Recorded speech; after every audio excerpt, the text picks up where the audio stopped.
It was. I mean, if you are going through counseling and mental health therapy and all that, the healing process is, you have to deal with all the stuff that's in your head. The good decisions you made, the poor decisions you made, all the little stuff, you have to deal with it. It is not a very happy place all the time.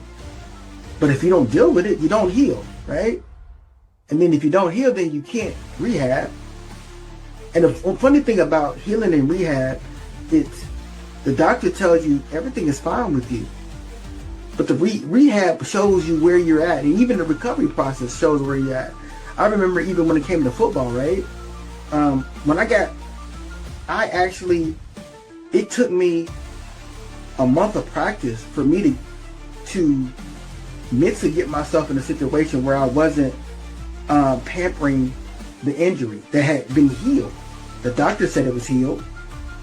X-ray says it was healed. But I pampered it. And it took me mentally to keep constantly exerting the pressures on it for me to mentally say to myself that it's going to be okay. I am fully healed. Right? How many of us, we believe in ourselves to be healed, but it's when that trauma approaches ourselves, we pamper it and act like we're not healed, even though there's no indication that there's any injury there anymore, right? So even in life, some of us, we deal with the trauma issues, but when those trauma issues are put into a clinical test, we cave and we feel that we're not healed.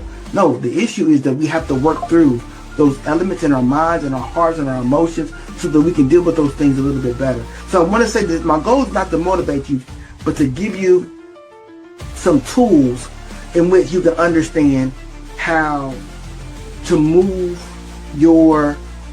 how to strengthen your hope.